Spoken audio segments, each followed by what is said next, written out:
What's up, guys, gals? Your host with the most, Griever, as always, bringing you guys the latest piece of One Piece. Chapter 1069. Our last one of the year, apparently. A lot of fans are probably unhappy about that, but hey, these guys need breaks, man. These mangakas, they need breaks. So let's just think about the fact that we're going to start off fresh in 2023 with a brand new One Piece chapter. How about that? So, but with that being said and that out of the way, let's talk about this chapter, because, oh boy. From what I understand, by the way, also, is that spoilers got released yesterday, the day before, and this chapter coming really, really early. Now, these scans are not the usual ones that I read, but I don't believe there's any mistakes in these.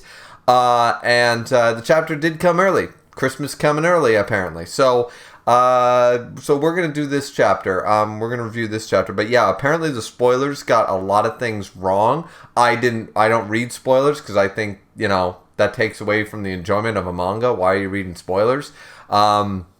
So I don't understand the spoiler mentality whatsoever. So I don't read them, but apparently they were wrong again. This is not the first time they've been wrong, and it won't be the last. And as a result, a lot of people, I guess, are conflicted or unhappy or something. I was in a couple of Discords that were just going nuts. So either way, but with that being said, let's get underway with this one, because the cover serial, I believe this dude in the cover serial for the Mads or whatever was one of the Underworld guys shown at the wedding, if I remember correctly, from Whole Cake. It might be. I'm not 100% sure. But anyways, seems to be sort of not really relevant. Anyways, so the cover page isn't what we're here to talk about. We're here to talk about this chapter because, well, to start off with, a lot of people were thinking maybe Robin. I was thinking Robin. Robin seems like the good matchup against Luchi at this point to make it a tough fight if they're going to fight.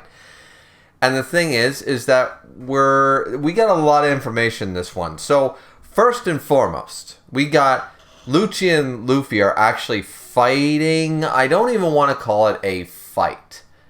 They're not fighting. Everyone, like a lot of people, either want Robin to do it or something like that, because of course, and he's Slavian is Water 7. But they want Luchi. They want to see Luchi back in a fight, which you could call it a fight, but it's more of a joke. And that's the thing. I'm not saying that's bad, but this is everything I expected. I'm actually surprised. Luchi, even with all of Luchi's potential, I'm surprised that Luchi isn't already down and out. I'm actually surprised by this. But we'll get into why that is in a little bit. There are a lot of things to take away from this chapter. First and foremost is the fact that Luffy is officially a Yonko. Not one of the Fifth Emperor bullshit or whatever. And the government is not allowed to just go for their agents without direct orders are not allowed to start a fight with the Yonko. They're supposed to avoid them at all costs. They are not supposed to start fights. We sort of knew that from the Green Bull incident and now in Wano, and we know that now. It's reaffirmed here. I forget who says it, Kaku or Stussy or whoever says it, but says that Straw Hat became a Yonko and we must not fight them without permission. We cannot fight them. That's just a fact. So, going off on that, Luchi, once again, like Green Bull, disobeying orders, does not care, right? But Stussy brings up a few facts like, listen, we need to report this immediately to the Marines and tells the subordinate, you got to report this, and we will get to that, because Akainu finds out about this, and he's like, God damn, right? But also, the fact of the matter is that it's sort of like Marineford. They don't want another Marineford to happen, right? When you piss off a Yonko, that could mean all-out war. And as far as they're concerned, Whitebeard, a lot of people say Whitebeard was the exception. Whitebeard was beyond Yonko status. Whitebeard was Whitebeard, right? With Roger dead, Whitebeard owns the seas.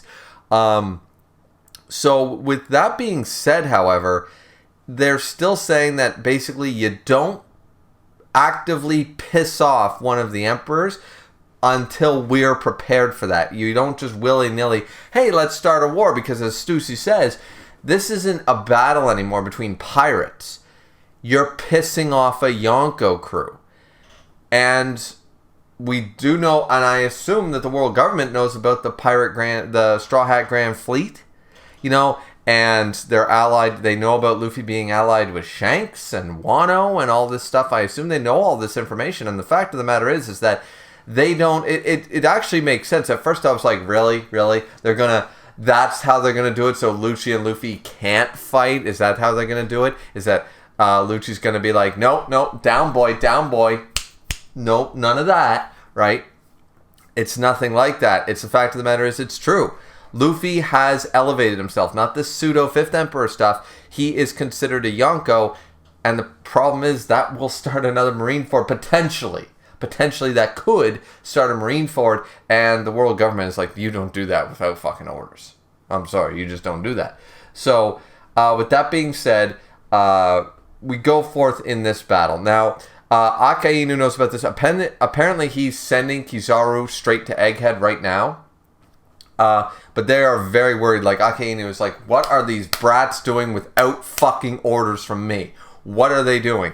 Because if you do this, this is another problem. So Akainu, once again, major headaches for Sakazuki as the fleet admiral. And he's considering the fact that if Vegapunk allies with the Straw Hats, not only does that bolster the Straw Hat considerably with the Seraphims, the military might, all this stuff, the fact of the matter is that we are going to lose the technology and the strength. So this is why, once again, eliminating Vegapunk seems like the dumbest fucking idea right now.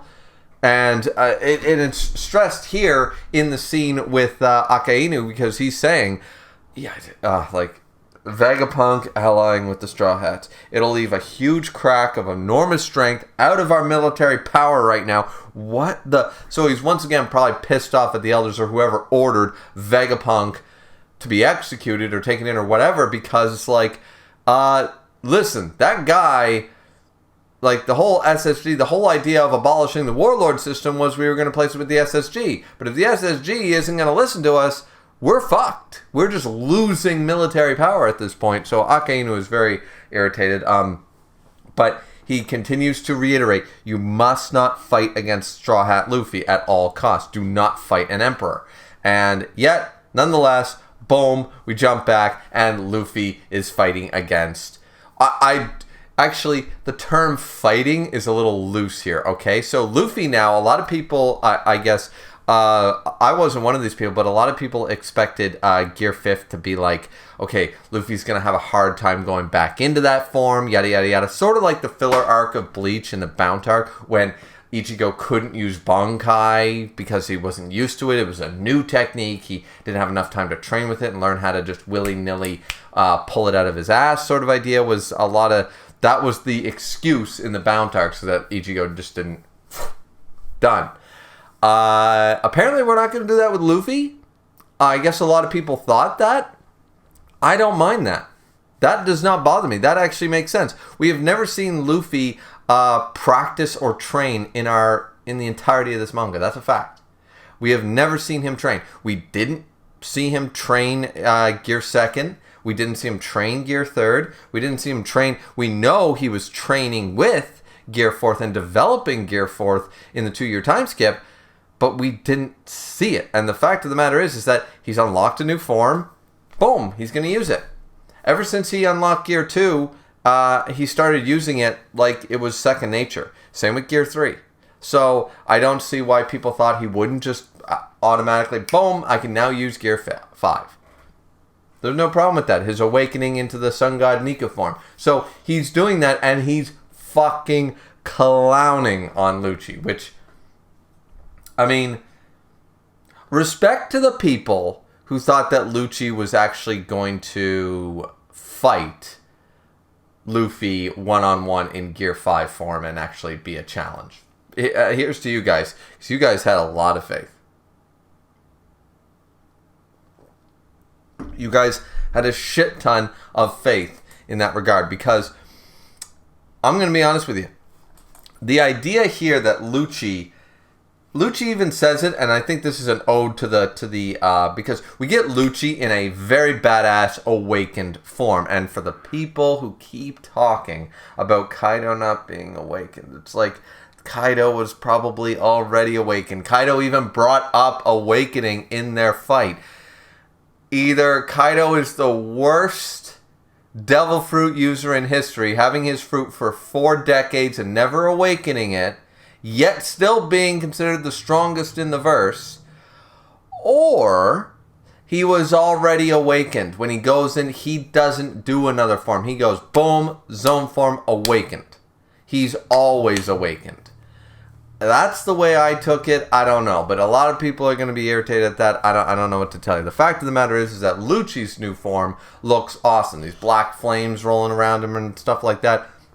Looks really cool. He's sort of slimmed down into sort of a hybrid, sort of his hybrid form, but a lot cooler. It sort of looks like his main form, I guess, but then it's...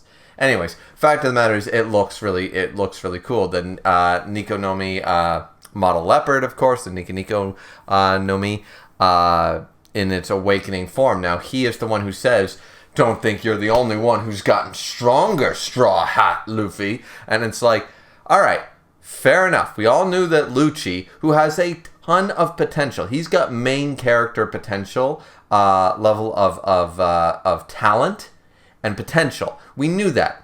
But there's just no way, there's just no fucking way that, because Rayleigh said it best, there's only so much I can teach you. Like, hockey and power and experience, like, it all blooms in real battle, in death v death battles, right? So I don't know of any characters that Luchi might have been fighting over the 2 years, who he's been taking in, some notorious pirates, what have you, but Luchi didn't fight against admirals and yonkos.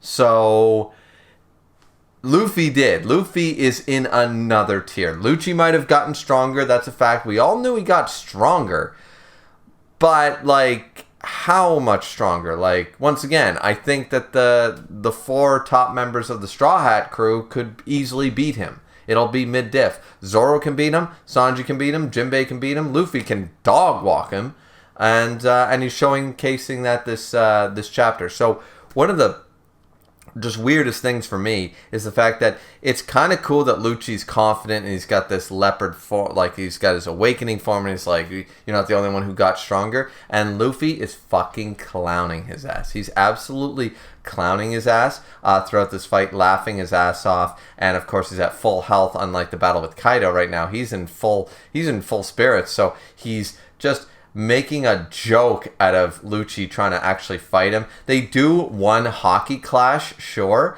but it seemingly showcases that Luffy is just like joking around. He's like, all right, let's do the Dragon Ball Z boom thing idea and have the vibration. Luchi's like, oh, gotta push her, and Luffy's like, this is fun, pigeon guy. You know what I mean? So it's one of those where Luffy is absolutely clowning on him, and anybody who expected different is just out to lunch as far as I'm concerned. So this is everything that I did not expect Luchi to actually fight Luffy, because it was gonna be like this. If Luffy actually wanted to take him down right now, he'd take him down probably in one hit.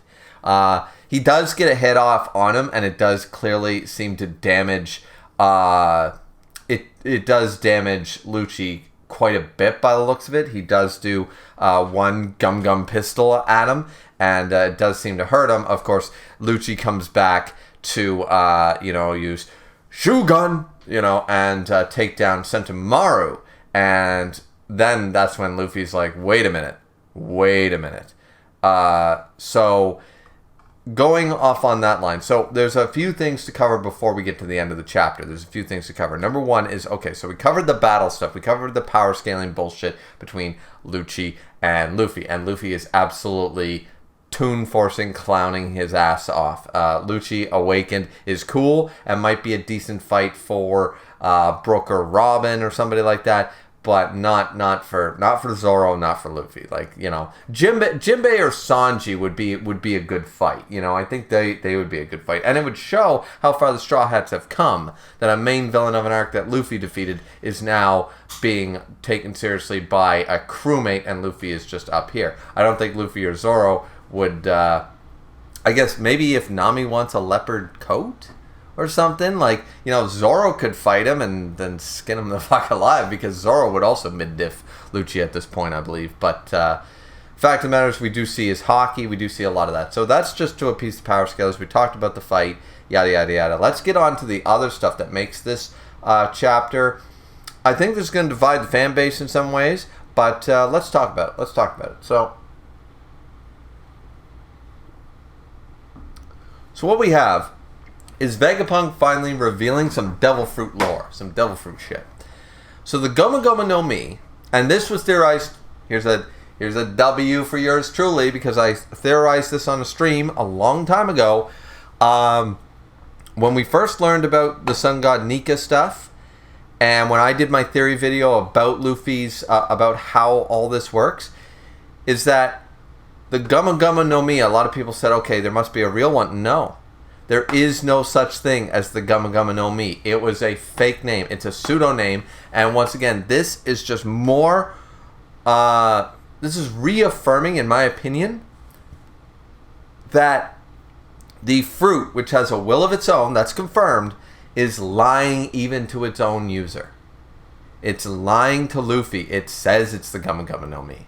It did this to hide from the world government. Somehow the world government found out, but maybe this is why they failed to find it for so many hundreds of years, is because, once again, the Goma Goma no Mi was in hiding as the Goma Goma no Mi.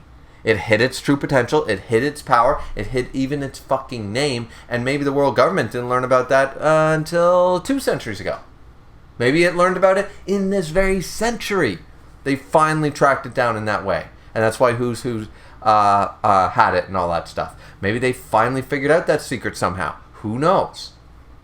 But it is confirmed that the Goma Goma no Mi does not exist. And I'm sitting there like, yeah, well, that was one of my theories and now confirmed, so yay me. The other thing is, here's the thing that I think is going to divide the fan base. Vegapunk isn't exactly giving us the origins of Devil Fruits yet. He might still do that. But he has a theory about what Devil Fruit, as in general, what they are. And pretty much Devil Fruits are the melancholy of Haruhi Suzumiya. For those of you who don't know what that is, look it up. But I'll briefly summarize. It's a very classic anime. And the fact of the matter is that, to sum it up easily, is that Haruhi Suzumiya is basically God, or a superpowered person who dreams and wishes things into reality. She wants, espers to be real and aliens to be real, so they become real. She's reality warping. Her wishes and her thoughts and her hopes and dreams become reality. And it's a very, actually quite a good anime. I like Melancholy Haruhi Suzumiya. But the fact of the matter is that that's basically what Vegapunk is saying that Devil Fruits are. Devil Fruits are the idea of the limitless potential. Like, wouldn't it be cool if we had wings? It's basically mutants, right? It's about wishing and hoping that human beings could be more. The evolution, the final stage of human evolution. What can we potentially become? How far will our limits in our evolution go? So a lot of people that don't believe in, Darwin, don't believe in the theory of evolution, are not going to like this thought if they're a One Piece fan as well. But the fact of the matter is, we went from Neanderthal states to what we are today. What might we be in 5,000 years from now? Who's to say we won't eventually grow wings? It sounds crazy, but it's possible, right? So who's to say we won't have 8 arms and stuff like that? So all these things, all the potential and the ideas and the wishes and the dreams of people, as Vegapunk puts it, wouldn't it be nice if I was like that? Wouldn't it be great if I could be like this, or be like him, or do like they do? Wouldn't it be great if I could climb a tree like a monkey? Wouldn't it be great if I could swim like a shark? Wouldn't it be great if I could? And so we don't get the origin exactly. We still don't know where Devil Fruits come from. But the idea is that that is what devil fruits and the warrior of liberation being the sun god Nika, who is, once again, the Gomu Gomu no Mi does not appear, but this is what the explanation we have so far, so we are getting information. And it's basically the desire, the existence will never disappear because it's the desires of all things born in this world, and humans desire, it's all about based on desire. It's all about hopes and dreams and wishing and stuff, which follows the theme. See, I'm not upset by this. I still want to know where the fuck they came from, but it makes sense to me. They're an anomaly. They are basically... they go against the world order. They go against because they're fast tracking evolution. They are messing with the natural flow. And in this world, I really like this. Mother Nature, right? Whether you believe in God or not, or any religion, is irrelevant. At the end of the day, Mother Nature, you can't deny her because she's very fucking real. She's very real. Tsunamis, hurricanes, and Mother Nature is fucking real, okay? There's just no debate about that. It's physically there. You cannot deny Hurricane Katrina happened, You cannot deny these things. So earthquakes and all that stuff, right? So the thing is that in the One Piece world, it's got more water even than Earth. Earth is like 71% water, 71% ocean or something like that. Or something along those lines. I forget the exact numbers. But the One Piece world makes that number look like their world is 90% water at least. Their Earth is 90% water. So it makes sense that Vegapunk says that, therefore, of course, devil fruits and their users are being punished and despised and hated by the sea because it is the embodiment of what is Mother Nature, and devil fruits are an insult. They go against nature. They go against the flow, and that actually makes a lot of sense when you sit down and think about it. Devil fruit powers are all out to lunch. They're wacky. People are turning into fire humans, and they're turning into animals, and they're turning into dragons, and they're stealing souls, and they're doing all this crazy magic. Right? It's magic. Devil fruits are magic, and they're doing all this. And Mother Nature's like, that is against the way things should be. There is a natural ebb and flow to things, and devil fruits are this fucking...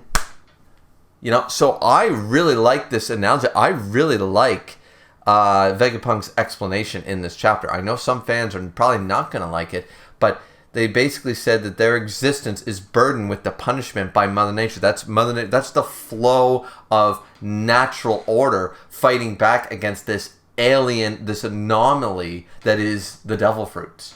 So it's incredibly interesting. He does bring up Vegapunk knows who this is, apparently, the White Warrior and all this stuff, the Warrior of Liberation and stuff like that.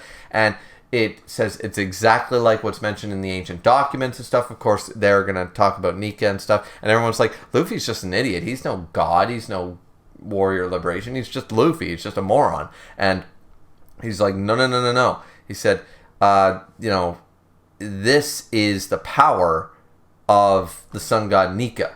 This is the power of a totally different fruit. Its existence will never disappear, even though it's tried to be snuffed out and stuff. So I really like this idea that this is the world that everyone, if every prayer was answered tomorrow, the world would be in chaos. The world would be upside down and topsy-turvy, and it's just nuts. And it's just like, this is the end result of wishing for immediate evolution and not being willing to wait and follow the natural order of things. This is when you introduce magic into the world, right? Everything you think is out to lunch, right? So we get this explanation. We get the hockey clash with Luffy and Luchi, and this is just, to me, this is absolutely fantastic. This is a great explanation. I like it. Finally getting some actual real information out of Vegapunk, and it's quite interesting. As I said, it's basically Haruhi Suzumiya. The devil fruits, somehow we don't know where they're from. Are they from space? Where are they from?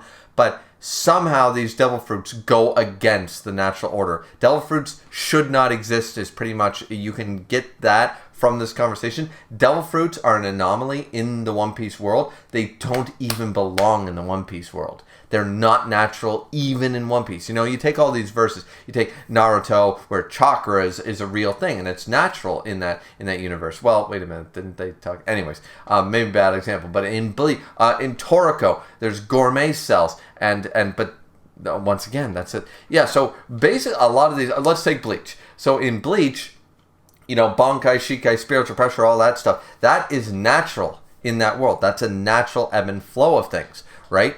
They're basically saying that one of the staples of the One Piece world, which was always, hey, we have devil fruits, they're wacky, they're magic, but they've been accepted into the world. They're rare fruits that give you the power and you won't be able to swim. That is actually, according to Vegapunk's theory, that's not natural. That's why they're hated by the sea, which encompasses most of the living planet, which would in turn be Mother Nature. So I just really like it. Even though if you want to break it down and just say, okay, so it's Haruhi Suzumiya is what the devil fruits are, sure, but that's not necessarily a bad thing. It's actually kind of cool, and it actually makes a lot of sense. So I'm good with that part of the chapter, I really am, though I think some people might not like this. I really do. So going on to the last real part of the chapter is all about the Seraphim. So we get Boa, we get Hawkeye, we get Jinbei, right? And by the way, they acknowledge, like even Chopper and I think it's Chopper and Jinbei are talking about this. They say like, oh, so that's you. You're the model for that Seraphim. And they're like, what? And Jinbei's like, geez. So it's the original 7 warlords. And I'm sitting back, wait a minute. The original 7? Does that mean what I think it means? Does that mean there is a motherfucking crocodile Seraphim? Yee! Let's go. Like, hell fucking yeah, let's go. We got baby fucking Mihawk here being a badass. We got baby Boa, baby Jinbei. If we get baby Croc, baby fucking Croc, that would be awesome. That'd be so cool. We need baby crocodile. That'd be so awesome. And Sentomaru's here, who gets once again taken down by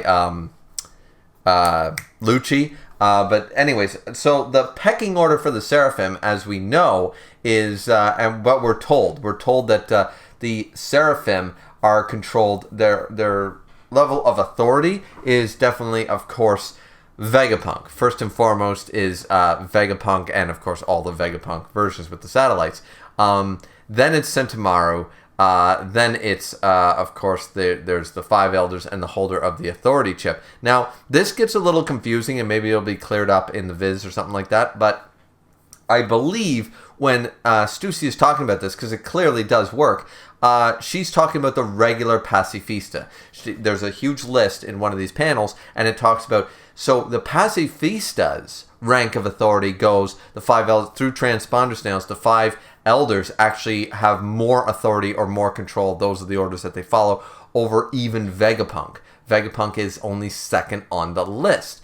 That being said, the fact of the matter is that Stussy also says the list we get is only for the pacifista. It's not for the Seraphim, because she says because she states the rank of authority are different than the pacifistas, and even the 5 elders transponder snails will be invalid if Vegapunk. So it's clearly, it must be for the Seraphim. It must go Vegapunk, Sentomaru, then the 5 elders, and then the holder of the authority chip, which clearly the CP0 has. Now, what I find, now this might create chaos and stuff. What I find interesting here is that it's like, okay, so destroying a Seraphim stuff, this is all bad. So they are ready to go, and Sentomaru is ordering them to attack and all this stuff. But because Luffy is dicking around, and Sentomaru actually has reservations about this, he's like, hey, old man, like, he's like, because he's like, Sentomaru's like, hey, Vegapunk told me to stop these guys, but hey, wait a minute, Vegapunk is like, I'm a Marine, like, this is actually interesting. He's like, I'm a fucking Marine captain, like, what are you doing? It's like, I can't fight against the world government, I should be fighting against the Straw Hats. He's like, well, who's the one who actually saved you and who fed you when you were starving and stuff like that? It's like, you owe me, and I'm actually under... And Sentomaru's like, for God's sakes, pulling that kind of guilt trip on me. All right, fine, dandy. And so he decides to fight against, of course, CP0, but Luchi ends up taking him out by the idea, and it seemingly takes him out in one shot. That I'm not surprised by. Luchi says we just have to kill the control tower, and now the Seraphim obey our orders, and that's the end part of the chapter. But can't Vegapunk just go on a big microphone and fucking, hey, you know, or are you telling me that none of the other robots have like direct, like, communication, like earbuds in Seraphim that they can listen to Vegapunk no matter what? So yes, will this create chaos potentially? But once again, this is because Luffy is fucking around. He's fucking around. So he's not actually playing. Like, he's like, hey, it's Axe Guy. How you doing, man? And stuff like that. It's been a while and that kind of idea. So Sentomaru agrees to help him because he says, hey, you know, are you really going to take Vegapunk? Are you going to take the old man off the island and protect him? He's like, yeah, he asked, so we're going to do it. We're nice guys. And he's like, yeah, all right, fine, dandy. And then, of course, because Luffy was taking Luchi lightly and just having a good time, because he's not taking this fight seriously. Luchi's going all out. He's in his awakening form. He's using Shugon, and he's using armament hockey and all this stuff. Luffy's just like, blah, blah, blah. You know, he's just having a good time. So, but as an end result, I think we're now seeing the issue, potentially, with Gear 5. Luffy's gets too... He gets too light. He takes everything too lightly. Everything's a big joke until it's not. Now, once again, do I think that Luffy is definitely the strongest one on this island? 100%. But does that mean that he should be, right now, be trying to take on Luchi in an awakened form, the rest of CP0, plus 4 fucking Seraphims that model after some of the strongest characters in the verse? No, I do not. So I think that that's being a little bit pushed into a corner. Once again, I think he'd win, but you know, Baby Mihawk is a problem, I would like to believe. So that being said, what an interesting chapter. A lot to talk about, a lot to discuss, and I probably even missed some stuff. So, but I really like the explanation with the Devil Fruit stuff. I really do. So yeah, maybe this would have been a better live reaction chapter, but it is the last chapter. We're not getting a Christmas chapter. This is Christmas Come Early for us One Piece fans, because that's the end of the review, by the way. I probably missed something. There was a lot to go over in this chapter, so I probably did miss something, and I apologize for that. But if it's brought up again, we'll talk about it. Fact of the matter is that this really good chapter. Christmas came early. We got this chapter, and we're not going to get any more chapters until the new year. But this was our Christmas chapter, and I think to end off the year, this is a pretty good... 1069 is a pretty good... See what I did there? 69 is a good way to end off the year. 69 just seems to be a great number for celebrating, right? I think a lot of people enjoy 69. I think a lot of people will truly appreciate and really get down and dirty with this being the final chapter, being the 69th chapter, being 1069, of course, 1069. But anyways, yeah, so that's the chapter. I really liked it. I thought it was cool. What do you guys think? Let me know down, of course, in the comment section down below. And we'll try to release this video as soon as possible. Probably going to be more closer to Thursday morning by the time everything's rendered and stuff, because it's time for me to hit the hay and go to work tomorrow. So probably won't be able to upload it until tomorrow afternoon when I get home from work. But we'll see. We'll see if I can quickly get it rendered and get this up, you know, for maybe Thursday morning. So we'll have to wait and see. But that's it from me, guys. A very long review, but so much to talk about. Techies review is going to be over an hour. You just know it. So, that being said, like, comment, and subscribe as always. Drink responsibly as always. And we'll see you guys back here in the new year. In the new year, we'll see the next piece of One Piece. And because the One Piece is real! See you guys. And Merry Christmas and all that fun jazz, because, you know, we are going to, this is the last One Piece, unless I make a theory video, this is the last One Piece video for 2022, 2022, so, salutations, drink well, be merry, Merry Christmas. You see, I got the decorations behind me already and stuff like that, even though it's early. Just hope you had a good year. This year was not the best for me. It wasn't the best for a lot of people. But here's looking forward to maybe ending off this year with a bit of a bang. And then starting off the new year fantastically. Maybe 2023 will hit our stride. We'll have a great year maybe. Because we haven't had a great year for quite a number. It's been too many bad years. You know what I mean? So let's try to have a great year.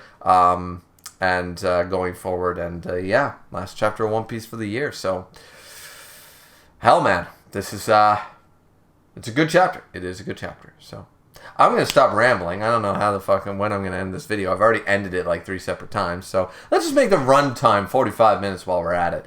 How is everybody doing? Anyways, that's it for me. We won't be doing that. So, yeah, this is for final this time. This is real. Bye. Bye.